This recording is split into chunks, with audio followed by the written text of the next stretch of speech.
मेरे YouTube channel math solution में आपका स्वागत है। यदि आपने अभी तक चैनल को सब्सक्राइब नहीं किया है तो प्लीज़ चैनल को सब्सक्राइब कर बेल आइकन का बटन ज़रूर प्रेस कर लें, जिससे कि गणित के किसी भी प्रश्न पर बनने वाली वीडियो अपलोड होते ही नोटिफिकेशन के द्वारा आप तक शीघ्र पहुंच जाए। अब दूसरी रचना जो सीखनी है वह है एक ऐसे त्रिभुज की रचना करना जिसमें एक भुजा की लंबाई, भुजा के शीर्ष पर बना कोण का मान और अन्य दो भुजाओं की लंबाइयों का अंतर पता हो। प्रश्नावली 11.2 में प्रश्न संख्या 2 है जो मैंने नोट किया है। एक त्रिभुज ABC की रचना कीजिए जिसमें भुजा BC 8 सेंटीमीटर की है, कोण B 45 अंश का है और बाकी दो अन्य भुजाएं जो हैं EB और EC उनका अंतर 3.5 सेंटीमीटर के बराबर है। तो किस प्रकार इस त्रिभुज की रचना करेंगे? जैसे हमने इससे पहले रचना की थी जिसमें दो भुजाओं का योग प्राप्त था, उसी प्रकार से हम इस रचना को आगे बढ़ाएंगे। सबसे पहले हम एक भुजा खींचेंगे 8 सेंटीमीटर की। तो किस प्रकार? एक आप रेखा खींचेंगे, उस रेखा पर पटरी और प्रकार की सहायता से 8 सेंटीमीटर का चाप काटेंगे तो आपको 8 सेंटीमीटर की भुजा प्राप्त हो जाएगी। तो सबसे पहले एक रेखा खींचते हैं।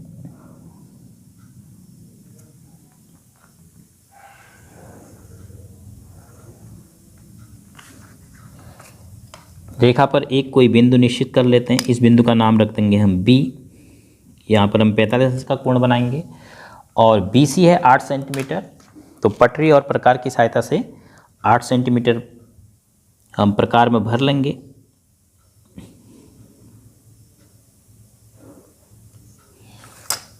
B पर प्रकार की नोक रखते हुए B को केंद्र मानते हुए 8 सेंटीमीटर का चाप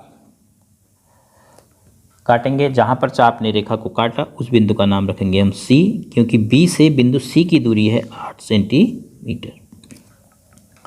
अब B पर 45 अंश का कोण बनाएंगे। 45 अंश का कोण बनाना आप पटरी और प्रकार की मदद से जानते हैं। सबसे पहले हम 90 अंश का कोण बनाएंगे, फिर उसको समद्विभाजित कर देंगे। तो B पर कोई भी एक चाप, फिर उसके बाद प्रतिच्छेद बिंदु पर प्रकार रखते हुए एक और चाप काटा, फिर इस प्रतिच्छेद बिंदु पर एक और चाप काटा, फिर इस कोण को हम समद्विभाजित कर दे रहे हैं। तो हमें 60-30 बराबर 90 अंश का कोण प्राप्त हो गया। B को इस प्रतिच्छेद बिंदु से हम डॉटेड लाइन से मिलाएंगे। डॉटेड इसलिए क्योंकि हमें 90 अंश का कोण नहीं बनाना है। अब यहाँ से लेकर यहाँ तक 90 अंश का कोण है, इसको हम आधा कर देते हैं। तो एक बार केंद्र मानेंगे इस प्रतिच्छेद बिंदु को जहाँ पे प्रकार की नोक रखी है, एक चाप काटा, फिर केंद्र मानेंगे इस बिंदु को, फिर चाप काटा वही। अब आपको मिल गया है 45 अंश का कोण इस प्रतिच्छेद बिंदु को B से मिलाते हुए। तो 45 अंश का कोण बनाती हुई एक सीधी रेखा आप खींचेंगे। इसको आप बढ़ा दीजिए आगे तक।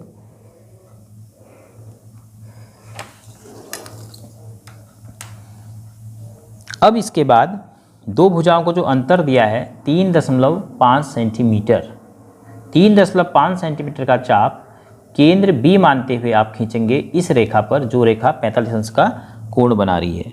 B पर 45 अंश का कोण बनाने वाली रेखा पर एक चाप खींचेंगे B को केंद्र मानते हुए 3.5 सेंटीमीटर का, जो 3.5 सेंटीमीटर बाकी अन्य दो भुजाओं का अंतर है। 3.5 सेंटीमीटर आपने भरा, B को केंद्र मानते हुए एक चाप कहाँ पे कटा? ये है प्रतिच्छेद बिंदु। इस बिंदु का नाम आप कुछ भी रख दीजिए, P रख लीजिए। P को आप C से मिला दीजिए। तो एक त्रिभुज बन गया BCP, लेकिन यह आपका अभीष्ट त्रिभुज नहीं है। अभी आपने एक ऐसे त्रिभुज का निर्माण करना है, बाकी अन्य दो भुजाओं का अंतर 3.5 के बराबर होगा। अब आप क्या करेंगे? PC का लंबार्धक खींचेंगे। जैसे इससे पहले की रचना में भी आपने PC का लंबार्धक खींचा था, उसी प्रकार आप एक बार रखेंगे C पर आधे से अधिक लंबाई का चाप, एक इधर और एक इधर काट देंगे। फिर ऐसे ही P पे रखेंगे तो एक इधर और एक इधर का। अब इन दोनों चापों के प्रतिच्छेदन बिंदु को आप मिलाते हुए एक रेखा खींच देंगे।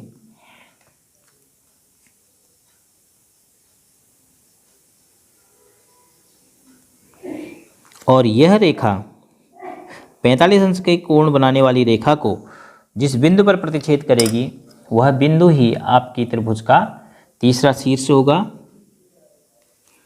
बी सी, और यह होगा ए। अब आप ए को सी से मिला दीजिए। तो त्रिभुज ए बी सी अभीष्ट त्रिभुज है। तो इस प्रकार आपने त्रिभुज ए बी सी का निर्माण कर लिया, जिसमें एक भुजा बी सी की लंबाई है 8 सेंटीमीटर, कोण बी है 45 अंश और अन्य दो भुजाओं की लंबाइयों का अंतर है 3.5 सेंटीमीटर। अब ये समझना है कि हमने ये जो काम किया है यह क्यों किया। देखो, हमें एक त्रिभुज बनाना था जिसमें एक भुजा 8 सेंटीमीटर हो, वह भुजा बी सी है 8 सेंटीमीटर, उसके बिंदु बी पर कोण 45 अंश का हो, 45 अंश का कोण बनाया हमने, अन्य दो भुजाओं का अंतर 3.5 हो। अब देखो 3.5 कहाँ से कहाँ तक है, बी से लेकर पी तक। तो अन्य दो भुजाएं कौन सी हैं त्रिभुज की, बी सी को छोड़ दोगे तो ए बी और ए सी। तो क्या ए बी और ए सी का अंतर 3.5 है? यदि है तो हमने सही काम किया। तो अब आप देखिए, इन दो त्रिभुजों की बात हम कर रहे हैं, एक इस त्रिभुज की और एक इस त्रिभुज की। इस बिंदु का नाम रख देते हैं थोड़ी देर के लिए Q। ये कोण कितने अंश का है, 90 अंश का। यह कोण भी कितने अंश का, 90 अंश का। क्यों 90 अंश का हम कह रहे हैं, क्योंकि QA जो है PC का लंबार्धक है, तो इसलिए यह कोण भी 90 अंश, यह कोण भी 90 अंश। PQ और CQ बराबर और AQ दोनों में उभयनिष्ठ। तो भुजा कोण भुजा, भुजा कोण भुजा से ये दोनों त्रिभुज क्या हो गए, एक दूसरे के सर्वांगसम। अर्थात त्रिभुज AQP जो है AQP AQC के सर्वांगसम होगा। त्रिभुज AQC के सर्वांगसम होगा। तो यहाँ से देखिए आपको AP और AC के बारे में, AP बराबर AC प्राप्त हो जा रहा है, AP बराबर AC। अब आप सोचिए, जब AP और AC बराबर हैं तो अगर मैं AB में से AC को घटा रहा हूँ तो मतलब यही है कि मैं AP को घटा रहा हूँ, क्योंकि AC की जितनी लंबाई है उतनी ही लंबाई AP की है। और AB रेखाखंड में से यदि आप AP को काट दोगे तो आपके पास कितना बचेगा, PB, और जो हमने पहले ही खींचा है 3.5 सेंटीमीटर का। तो इसका मतलब AB में से यदि आप AP को हटा देंगे तो आपको क्या मिल रहा है, 3.5 सेंटीमीटर। देखो AB में से AP को हटा देंगे तो आपको 3.5 सेंटीमीटर मिल रहा है। तो AB में से AP की जगह आप क्या रख सकते हैं, AC बराबर 3.5 सेंटीमीटर। तो इसका मतलब त्रिभुज की दो भुजाओं, देखो AB और AC का अंतर 3.5 सेंटीमीटर है, इसलिए हमने PC का लंबार्धक खींचा, यही काम करने के लिए कि AB भुजा में से AC भुजा को माइनस करके हमें 3.5 सेंटीमीटर प्राप्त हो जाए। तो ये दो रचनाएं लगभग एक जैसी हैं। एक में त्रिभुज की अन्य दो भुजाओं का योग दिया होता है और एक में त्रिभुज की अन्य दो भुजाओं का अंतर दिया होता है। दोनों में काम एक जैसा आपको करना है। आशा करता हूँ कि ये दोनों रचनाएं आपको अच्छे से समझ में आई होंगी और आप पुनः इनको फिर से अपनी अभ्यास पुस्तिका में अभ्यास कीजिए। जितना आप अभ्यास करेंगे उतनी आपकी रचना स्वच्छ, सुंदर और सही बनेगी।